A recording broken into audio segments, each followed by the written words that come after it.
तो आदाब, नमस्कार, गुड इवनिंग, सत श्री अकाल। एक बार फिर आप तमाम लोगों का स्वागत है क्राइम तक की कहानी के इस एपिसोड में। उम्मीद है पूरी फैमिली अच्छी होगी और संडे भी आप लोगों का अच्छा गुजरा होगा। मेरा संडे सफ़र में गुजरा क्योंकि 2 दिन से लखनऊ में था, बहुत सारे लोगों से मिलना था। और इत्तेफाक की बात यह है कि जब मैं दिल्ली पहुँच गया तब मुझे खबर मिली कि लखनऊ में 2 ऐसे टेररिस्ट पकड़े गए हैं जिनके पास से कुकर बम और बाकी सारी चीज़ें मिली हैं। तो अगर होता उस वक्त से, उससे पहले जब मैं ना निकला होता तो शायद आज भी लखनऊ में रहना पड़ता। तो खैर, लखनऊ के डीजीपी, लखनऊ के जो एडीजी हैं law and order, Prashant Kumar ji, इन लोगों का इंटरव्यू था। तो वो इंटरव्यू जल्दी आप क्राइम तक पे भी देखेंगे। अब आज की कहानी शुरू करूँ उससे पहले मैंने आपको जो सैटरडे को कहानी सुनाई थी उसमें आप लोगों से राय मांगी थी, क्योंकि एक अजब गज़ब चोर की कहानी सुनाई थी जिसने एक चोरी की थी और फिर एक ख़त डालकर चला गया कि मैं अच्छा इंसान हूँ, मजबूरी है, दोस्त की जान बचानी है, दोस्त की मदद करनी है, जब पैसे होंगे आपके पास वापस लौटा दूंगा। और वो पकड़ा गया। तो मैंने आप लोगों से पूछा था कि आप लोगों की नज़र में इस चोर के बारे में क्या राय है। बड़े इंटरेस्टिंग अलग अलग जवाब आए क्राइम तक फैमिली मेम्बर के। कुछ ने लिखा कि चूँकि उसने कानून तो तोड़ा है, जुर्म किया है, तो उसको सज़ा होनी चाहिए, कोई मुरव्वत नहीं इसमें होनी चाहिए। कुछ कहें कि जो उसने जुर्म किया उसके पीछे मकसद, उसकी नीयत बड़ी साफ़ थी, अपने दोस्त की मदद करना चाहता था, इसलिए अदालत को उसकी नीयत और मकसद को देखते हुए सज़ा कम कर देनी चाहिए। एक क्राइम तक फैमिली मेम्बर ने यह भी लिखा है कि उन्होंने बड़ी बारीकी से शायद कहानी सुन के और मुझे लगता है समझ भी रखी क्राइम की, कि जिस दोस्त की मदद के लिए उसने चोरी की, उसने कहा था कि उस दोस्त को किसी गैंगस्टर ने गोली मारी थी पैर में। तो कहीं ऐसा तो नहीं है कि उसका दोस्त जो है वो क्रिमिनल बैकग्राउंड का हो, क्योंकि किसी गैंगस्टर से दुश्मनी का क्या मतलब होता है, और फिर वो उसको भी उसी तरह से गोली मारना चाहता था। तो लगता ये है कि शायद ये भी मतलब इतना दूध का धुला नहीं है, तो इसलिए इसके साथ कोई लिहाज नहीं होनी चाहिए, जो सज़ा है वो होनी चाहिए। लेकिन जो मेजॉरिटी राय थी आप तमाम लोगों की, उसमें ये थी कि जिस तरीके से उसने चोरी को कबूल किया, ख़त लिखा और ये कहा कि मैं पैसे बाद में लौटा दूंगा और अपने दोस्त की मदद करनी है, तो उसको देखते हुए उसने गुनाह ज़रूर किया है, लेकिन अदालत को कम से कम उसे सज़ा देनी चाहिए। ऐसा नहीं कि सज़ा नहीं मिलनी चाहिए, सज़ा मिलनी चाहिए, लेकिन कम से कम, क्योंकि वो हालात की वजह से चोरी करने के लिए गया था। ये मेजॉरिटी जो आप लोगों के मेल आए, जो मैंने पढ़ा, उसमें ये राय लिखी हुई थी। अब आते हैं आज की कहानी के ऊपर। आज़ाद हिंदुस्तान के इतिहास में सुप्रीम कोर्ट के जिस फैसले की आज मैं कहानी सुनाने जा रहा हूँ, ऐसा फैसला इससे न पहले सुप्रीम कोर्ट ने कभी सुनाया, न उसके बाद से अभी तक कोई फिर से सुनाया।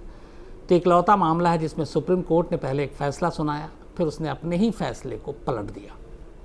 ये फैसला 5 लोगों की ज़िंदगी और मौत से जुड़ा हुआ है। कहानी शुरू होती है 5 जून 2003, 5 जून 2003। मुंबई के करीब महाराष्ट्र में एक जगह है नासिक। नासिक के करीब एक अमरूद के बाग में एक रात 5 लोगों की लाशें मिलती हैं। 5 को बहुत बुरी तरह से मारा गया था। 5 खून से लथपथ थे। 7 लोगों का ये परिवार था जो अमरूद के बाग के मालिक थे, और उनमें से सिर्फ 2 लोग जिंदा बचते हैं। एक जो लोग मारे गए उनकी एक माँ बुजुर्ग और एक और बेटा। तो 2 लोग ही फैमिली में सरवाइव कर पाए। 5 लोगों का कत्ल हो गया। इस कत्ल की खबर अगले दिन जब फैली, पूरे नासिक के आसपास लोगों में दहशत आ गई, क्योंकि एक ही परिवार के 5 लोगों का इस बेरहमी से कत्ल हुआ था। अब इसको लेके नासिक पुलिस पे भी ज़बरदस्त दबाव था कि 5-5 कत्ल कातिल को जल्दी पकड़ो। पुलिस मौके पे पहुंची। मौके पे चारों तरफ खून बिखरा हुआ था।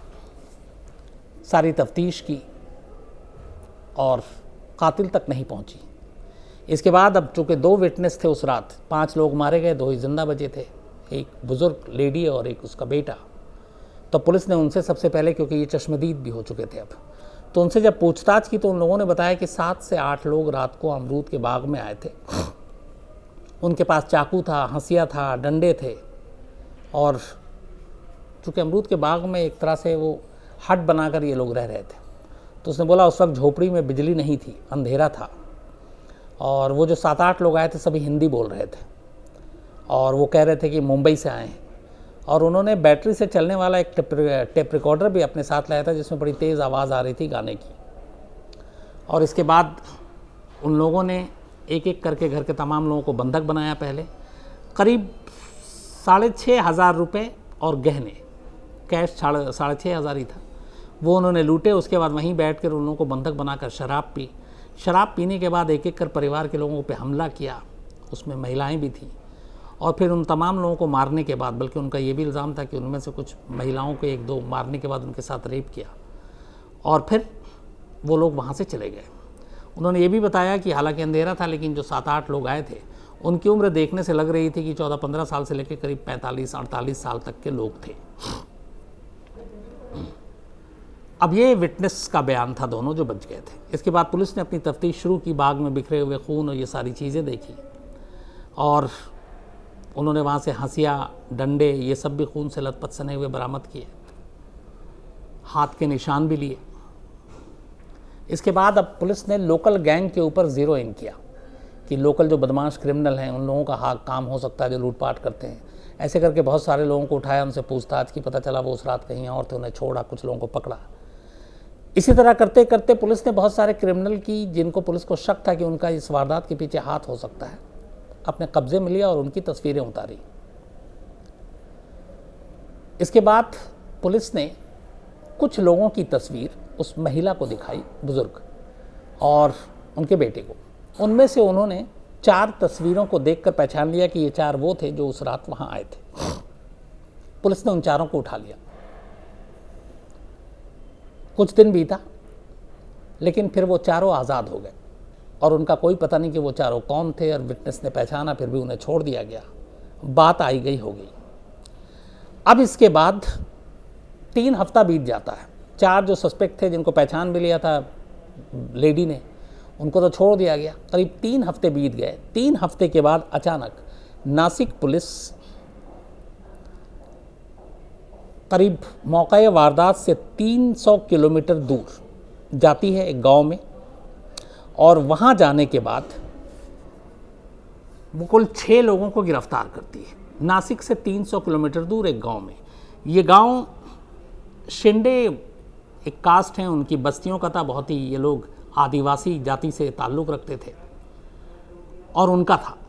और ये जो बिरादरी है, इस बिरादरी के बारे में ये भी है कि आपको पता होगा, अंग्रेज़ों ने जब हमारे यहाँ राज किया तब बहुत सारी ऐसी जाति थी जिनको उन्होंने अपराधियों की श्रेणी में रख रखा था। उन जातियों को ही अपराधी घोषित कर रखा था, जैसे बावरिया हो गया या इसी तरह के गैंग। तो उसी में से ये जाति भी थी जो अंग्रेज़ों के ज़माने में जिनको बाकायदा क्रिमिनल ट्राइब्स के तौर पर पेश किया गया था। तो जहाँ कत्ल हुआ 5, वहाँ से 300 किलोमीटर दूर पुलिस जाकर 6 लोगों को उठाती है। इन 6 के नाम थे अंबादास शिंदे, बापू अप्पा शिंदे, अंकुश मारुति शिंदे, राज्य अप्पा शिंदे, राजू महान शिंदे, सुरेश शिंदे। इसमें से सुरेश शिंदे था, उसके वक्त उसकी उम्र थी 17 साल, और बाकी सब करीब 30, 35, 28 के बीच में थे, दरमियान में। तो पुलिस इन सबको पकड़ के लाती है और उसके बाद ऐलान करती है कि उसने ये जो 5 कत्ल हुआ था उस केस को सुलझा लिया है, और उन 5 को ही पुलिस, बल्कि 6 लोगों को, इन 5 का कातिल ठहराती है। अब उसमें यह था कि एक नाबालिग था, 17 साल की उम्र थी, लेकिन पुलिस उसे भी जो है कहती है कि जिस तरीके का ब्रूटल क्राइम था उसको नाबालिग के तौर पे उसमें मुकदमा नहीं चलना चाहिए, बालिग के तौर पे चलना चाहिए, और यही हुआ। इसके बाद मामला लोअर कोर्ट में गया। निचली अदालत में जब ये मामला गया तो निचली अदालत ने जून 2006 में पुणे की जिला अदालत ने 6 के 6 लोगों को मौत की सज़ा सुना दी, और इनमें वो लड़का भी था जो नाबालिग था जब ये क्राइम हुआ। लेकिन फिर भी पुणे की जिला अदालत ने इन 6 के 6 को मौत की सज़ा सुना दी। अब मौत की सज़ा के बाद इन लोगों ने इस फैसले को चैलेंज दिया बॉम्बे हाई कोर्ट में। जून 2006 में ये सज़ा सुनाई गई थी पहली बार। जून 2003 में ये इंसिडेंट हुआ था और ये पकड़े गए थे। तो इनकी गिरफ्तारी के बाद 3 साल तक ये जेल में रहे। 3 साल के बाद 2006 में अदालत ने इन्हें मौत की सज़ा सुनाई। मार्च 2007 में ये मामला बॉम्बे हाई कोर्ट गया, और बॉम्बे हाई कोर्ट ने अपने फैसले में निचली अदालत के फैसले को बदल दिया और कहा कि ये 6 के 6 हैं, दोषी तो हैं, लेकिन फांसी नहीं, इनको उम्र कैद की सज़ा दी जाती है। बल्कि उनमें से 6 में से 5 को, जो छठा था उसको ये हुआ कि वाकई जब ये क्राइम हुआ था तब वो नाबालिग था, इसलिए उसको बरी कर दिया गया, क्योंकि ऑलरेडी वो 3 साल के करीब जेल काट चुका था सज़ा। तो बॉम्बे हाई कोर्ट ने भी फैसले को बरकरार रखा, लेकिन अब फांसी से उम्र कैद में सज़ा तब्दील कर दी। इसके बाद ये मामला 2009 में सुप्रीम कोर्ट में पहुंचता है। अब मतलब तीसरी और सबसे बड़ी अदालत।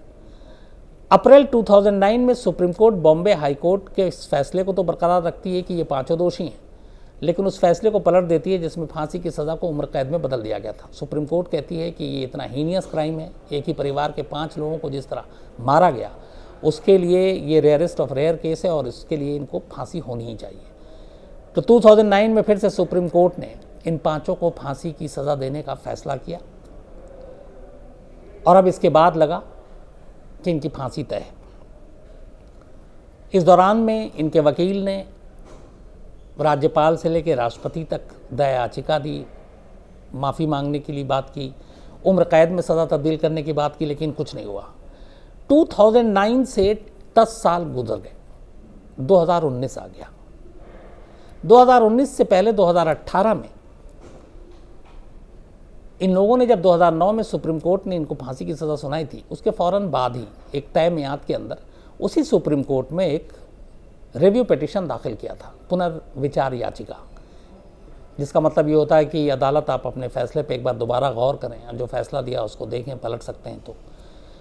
लेकिन वो पुनर्विचार याचिका का फैसला आते आते 10 साल हो जाता है। 2018 में अक्टूबर में सुप्रीम कोर्ट इस पुनर्विचार याचिका को मंजूर कर देती है, रिव्यू पिटीशन को, कि ठीक है, जो हमने आपको फांसी की सज़ा 2009 में सुनाई थी, हम उस पर दोबारा गौर करेंगे। अक्टूबर 2018 में इसको एक्सेप्ट करती है और इसके बाद मार्च 2019 की तारीख आती है। एक ऐतिहासिक तारीख, एक ऐतिहासिक फैसला। मार्च 2019 में सुप्रीम कोर्ट इस रिव्यू पिटीशन पे अपना फैसला सुनाती है और इन 5 के 5 लोगों को उनकी सज़ा फांसी से उम्र कैद नहीं बल्कि सीधे सीधे बरी कर देती है। यह आज़ाद हिंदुस्तान के इतिहास में पहला मौका था जब किसी फांसी पाए हुए शख्स को, जिसकी फांसी की सज़ा खुद सुप्रीम कोर्ट ने सुनाई हो, अपने ही फैसले को सुप्रीम कोर्ट ने पलट दिया हो मौत के मामले में। 2009 में सुप्रीम कोर्ट ने इन 5 को फांसी की सज़ा सुनाई। 2019 में सुप्रीम कोर्ट ने अपने उस फैसले को पलट दिया और कहा कि ये दोषी नहीं है, कातिल कोई और है। अब सवाल ये था कि ऐसा क्यों हुआ। करीब 13 साल इन 5 ने जेल में काटे। इन 13 सालों में इनकी ज़िंदगी पलट गई। इनमें से 2 के माँ बाप मर गए। एक जब गिरफ्तार हुआ था तब उसकी शादी ठीक 12 दिन पहले हुई थी और 12 दिन बाद ही ये इंसिडेंट हुआ और वो पकड़ा गया और जेल चला गया। जेल जाने के बाद एक दिन, उसी 12 दिन के अंदर बाद में उसकी पत्नी पहली बार मिलने आती है और वो आखिरी मुलाकात थी, वो बताती भी नहीं और चली जाती है।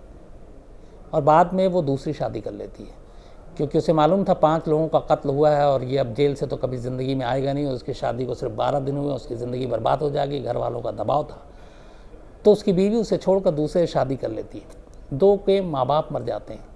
एक का एक जवान बेटा 12-13 साल का, चूँकि माँ घर का मुखिया सब जेल में है, घर चलाना मुश्किल, तो वो बचपन से ही काम करने लगा। ये लोग खेतों में मजदूरी करना, नाला साफ़ करना, ये सारे काम करते थे। और ऐसी एक जगह पे एक दिन नाले में सफाई के दौरान करंट, बिजली का तार गिरा और उसके बच्चे की मौत हो गई। तो सभी के घर की हालत ख़राब हो गई। जो भी था केस मुकदमे में सब बिक गया। ये लोग लगभग अब सड़कों पे या कहीं सरकारी इमारतों में खामोशी के साथ जाके अपना आशियाना बना लेते और इधर उधर ज़िंदगी गुजारते रहते। असल में ये सारे घुमंतू आदिवासी थे और घुमंतू आदिवासी जनजाति से इनका ताल्लुक़ था। और मिट्टी खोदना, कचरा उठाना, नालियाँ साफ़ करना, खेतों में दूसरे के काम करना, यही इनकी मजबूरी और मजदूरी थी। तो ये मामला 10 साल के बाद 2019 में सुप्रीम कोर्ट ने 5 को बरी किया। अब यहीं से एक बड़ा सवाल उठा। सुप्रीम कोर्ट ने जो अपने फैसले में कहा, मैं वो भी आपको बताऊंगा। सवाल ये था कि आखिर 2009 में सुप्रीम कोर्ट ने इनको मौत की सज़ा क्यों दी। इससे पहले हाई कोर्ट ने इनको दोषी कैसे माना। इससे पहले निचली अदालत ने 5 को मौत की सज़ा क्यों दी। और करीब मुकदमे के 13 साल बाद सुप्रीम कोर्ट को क्यों लगा कि अपने ही फैसले को पलट देना चाहिए। तो उसकी वजह थी। उसकी वजह ये थी कि जब सुप्रीम कोर्ट के नज़र में ये बात आई पूरी, जब पुनर्विचार याचिका दाखिल की गई तो उन्होंने कुछ केस से रिलेटेड डॉक्यूमेंट्स मंगाए। उसमें शुरुआती कुछ पन्ने मिले कि पुलिस ने सबसे पहले नासिक में ही लोकल 4 लोगों को उठाया था और चश्मदीद लेडी ने उन 4 की शिनाख्त कर ली थी और उसके बाद वो चारों अचानक केस से गायब हो गए। पुलिस ने उनको केस डायरी से ही हटा दिया, उनका कहीं आगे जिक्र नहीं, उनका कहीं नाम नहीं आया। और उसकी जगह पे 3 हफ्ते के बाद 6 नए चेहरे सामने ले आए गए। ऐसा क्यों? जो सारे जजमेंट देने से पहले कोर्ट ने दस्तावेज देखे, वो चीज़ें आपको बता रहा हूँ। पहला ये था कि वो 4 अचानक केस से गायब कैसे हो गए, इसका मतलब है पुलिस ने इसमें खेल किया। दूसरा, उस लेडी ने जो इकलौती चश्मदीद थी अपने बेटे के साथ, उसने उन 4 तस्वीरों को पहचाना और शिनाख्त किया कि यही वो लोग थे। लेकिन 3 हफ्ते बाद जब उसी नासिक पुलिस ने 6 लोगों को 300 किलोमीटर दूर से पकड़ कर लाई, तो उस लेडी ने फिर उन 6 के 6 को पहचान लिया। तो यहाँ सवाल ये था कि क्या उस लेडी पे दबाव डाला गया कि आप पहचानो, या फिर उसकी उम्र की वजह से पहचानने में धोखा खा गई? और अगर ये सारे सही थे तो पहले 4 वालों को जब उसने पहचाना तो वो क्या था, वो गलत था या सही था? तो इसलिए उसकी चश्मदीद इस गवाही को लेकर शक और सवाल उठे, जिसका बेनिफिट मिलना ही मिलना था। तीसरा, लेडी और उसके बच्चे ने बयान दिया था कि ये जो 7-8 लोग उस रात आए थे वो सब हिंदी बोल रहे थे। अदालत ने पाया कि ये 6 के 6 इतने दूर दराज और पिछड़े इलाके से आ रहे थे। ये कभी नासिक गए ही नहीं ज़िंदगी में। इनका रिकॉर्ड निकाला गया तो पता चला इन्होंने नासिक देखा ही नहीं है। दूसरा, इनमें से किसी को हिंदी नहीं आती, ये एकदम शुद्ध मराठी बोलते हैं। तो अब वहाँ पे है कि चश्मदीद हिंदी बोल रहा था कि बॉम्बे से आए, इनका मुंबई छोड़िए, ये तो नासिक तक नहीं गए, पुणे तक नहीं गए, तो फिर ये उस वारदात की रात वहाँ कैसे हो सकते हैं? ये तो बातें हो गई कुछ, लेकिन ऐसे सबूत जिसको आप नकार ही नहीं सकते। पुलिस ने मौका वारदात से फिंगरप्रिंट्स उठाए, उनमें से एक भी फिंगरप्रिंट्स इन 6 के 6 लोगों में से किसी के साथ मैच नहीं किया। पुलिस ने मौका वारदात से खून के सैंपल उठाए, डीएनए किया, लेकिन कभी किसी अदालत में उस सैंपल और डीएनए को पेश ही नहीं किया, न निचली अदालत में, न हाई कोर्ट में, न सुप्रीम कोर्ट में। लेकिन पुलिस की डायरी और सारी चीज़ें थी कि हमने क्या क्या चीज़ें कब्जे में ली हैं। तो जब सुप्रीम कोर्ट की नज़र में आई कि ये ब्लड रिपोर्ट और फिंगर प्रिंट ये सारे लिए गए थे, जब उसे मंगाया गया तो पता चला कि ना फिंगरप्रिंट मैच किया ना ब्लड मैच किया।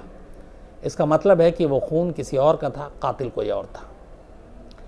इन सारी चीज़ों को देखने के बाद ये साफ हो गया था कि उन 5 लोगों का असली कातिल कोई और था। और पुलिस ने दबाव की वजह से, बाकायदा सुप्रीम कोर्ट ने लिखा है कि पुलिस के ऊपर इस केस को लेके दबाव इतना था कि उन्हें किसी न किसी को फंसाना था, और इसीलिए उन्होंने ऐसे लोगों को उठाया जिनकी आवाज़ उठाने वाला कोई नहीं था। गरीब गुरबा लोग थे, पिछड़े थे, इनकी कोई बात भी नहीं सुनता, इनके लिए कोई इंसाफ के लिए आगे भी नहीं आता।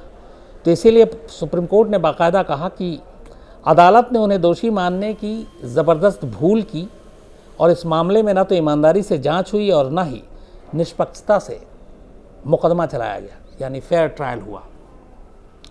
75 पन्ने के अपने फैसले में सुप्रीम कोर्ट ने बाकायदा पुलिस और अपने समेत तमाम अदालतों को भी इसके लिए जिम्मेदार ठहराया। सुप्रीम कोर्ट ने कहा कि अगर गलती से इन 5 लोगों को फांसी हो जाती तो यह अदालत के ऊपर एक धब्बा होता। और सबसे बड़ी बात यह है कि जब ऐसे कोई सबूत और चीज़ें थी नहीं, उसके बावजूद किसी भी अदालत ने उसको नोटिस नहीं किया। एक कत्ल के मामले में फांसी देने के लिए, सजाए मौत देने के लिए आपको हर पहलू को देखना पड़ता है। यहाँ बेसिक चीज़ थी सीन ऑफ क्राइम में कि फिंगरप्रिंट्स है तो फिंगरप्रिंट्स मैच किया कि नहीं किया, ब्लड सैंपल आपने उठाए, ब्लड सैंपल मैच किया कि नहीं किया, ये सारी चीज़ें मैच नहीं किए गए। इसके अलावा कभी भी वो कपड़े बरामद नहीं हुए जो उस रात कातिल ने पहने थे, इन 6 के साथ भी वो बरामद नहीं हुआ। तो जब उंगलियों के निशान नहीं है ना हथियार में, खून की बूंदें इनकी नहीं है, और ये सारे टेस्ट हो चुकी है, और पुलिस ने जानबूझकर अदालत तक ये सारे दस्तावेज पहुंचाए ही नहीं, क्योंकि उन्हें मालूम था फिंगरप्रिंट्स वहाँ पे पहुंचते ही केस कमज़ोर होगा। जो ब्लड ग्रुप, जो डीएनए हुआ है, वो भी रिपोर्ट मैच नहीं कर रही है, तो इसलिए उनके खिलाफ जाएगा। और इसीलिए पुलिस ने इन सारी चीज़ों को अदालतों से दूर रखा। लेकिन यहाँ पे सुप्रीम कोर्ट ने अदालतों पर भी, निचली अदालत, हाई कोर्ट और ख़ुद अपने ऊपर भी उंगली उठाई कि निचली अदालत ने इन ज़रूरी चीज़ों को नज़रअंदाज किया, हाई कोर्ट ने नज़रअंदाज किया, और ख़ुद सुप्रीम कोर्ट ने 2009 में इन लोगों को सज़ाए मौत दी। अगर इन लोगों को मौत हो जाती तो ये एक बहुत बड़ा धब्बा होता इस देश के जुडिशल सिस्टम पर, अदालत पर, और इसीलिए अदालत ने कहा कि ऐसा नहीं होना चाहिए। तो करीब 13 साल तक जेल में रहने के बाद, 3 बार फांसी की सज़ा पाने के बाद निचली अदालत और सुप्रीम कोर्ट और फिर हाई कोर्ट में एक बार उम्र कैद, आखिरकार सुप्रीम कोर्ट ने इन लोगों को बरी कर दिया। लेकिन इनकी ज़िंदगी यहीं पे नहीं ख़त्म हो गई। सुप्रीम कोर्ट ने साथ में ये भी कहा कि इन लोगों को बरी करने के साथ साथ महाराष्ट्र सरकार इन सभी को करीब 5 लाख रुपए हर एक को मुआवजा दे, और क्योंकि इन्होंने जो जेल में काम किए उसके पैसे भी बनते हैं, तो 5,000 रुपये इन सबको मुआवजा दिया जाए, जिससे इनकी ज़िंदगी गुजर बसर ठीक से हो सके। हालांकि अदालत के इस आदेश के बाद बहुत दिनों तक इन्हें पैसे भी नहीं मिले। साथ ही अदालत ने यह भी कहा कि महाराष्ट्र सरकार इन लोगों को वापस गृहस्थी बसाने, इनकी जीविका शुरू करने, नौकरी दिलाने में मदद करे। लेकिन इन सब की कहानी ये कि जब ये घर लौट कर गए तो पूरा घर उजड़ चुका था, परिवार बिखर चुका था, कई लोगों की मौत हो चुकी थी, एक की पत्नी छोड़ के जा चुकी थी, मुकदमे में और बाकी चीज़ों में इनके पैसे ख़त्म हो गए। गरीब इतना परिवार की जेल मिलने के लिए परिवार के लोग जब जाते तो टिकट खरीदने के लिए ट्रेन के पैसे नहीं होते, और कई बार उनको टीटी ट्रेन में पकड़ के कहीं पे भी उतार देता। कुछ अच्छे भले टीटी होते तो खैर वो जब वो कहानी बताती तो उनको जाने देता। तो कुल मिला के पूरी ज़िंदगी तितर बितर हो गई। 13 साल ने न सिर्फ इन 5 लोग, और दूसरी बात यह कि जब सुप्रीम कोर्ट से भी फांसी की सज़ा इनकी बरकरार रही 2009 तक, तो हर दिन इन्हें यही डर था कि बस अगली दिन हो सकता है कभी भी फांसी का परवाना आ जाए और हम फांसी पे टंग जाए, और इसकी वजह से इनकी हालत बिगड़ने लगी। कई बीमारियों से जूझ रहे थे ये लोग, इस दहशत में मौत की और बाकी चीज़ें। अब बाहर आए हैं तो ज़िंदगी जीने का सहारा नहीं है। देखिए, उम्मीद यही कि कुछ लोग आगे आए, इन लोगों की मदद करें। सुप्रीम कोर्ट ने मुआवजे की भी बात की है, शायद अब तक मिल भी चुका हो, मैं एक बार और चेक करूँगा, और इनको बसाने की भी बात की है, तो वापस शायद इनकी ज़िंदगी पटरी पर आ जाए। लेकिन वो 13 साल दुनिया की कोई भी अदालत इन्हें वापस नहीं दे सकती। तो अफसोस की बात यह है कि कई बार छोटी छोटी गलतियाँ और ख़ासतौर पर पुलिस की इन्वेस्टिगेशन की नाकामी और उनके निकम्मेपन की वजह से, या केस को भटकाने की वजह से, या केस को जल्द सुलझाने की वजह से आम और बेगुनाह लोग इस तरह से सज़ा पाते हैं। तो आज की कहानी में इतना ही। अब आपसे मुलाकात होगी कल रात 9 बजे किसी नई कहानी के साथ। तब तक अपना ख्याल रखिएगा। Thank you very much.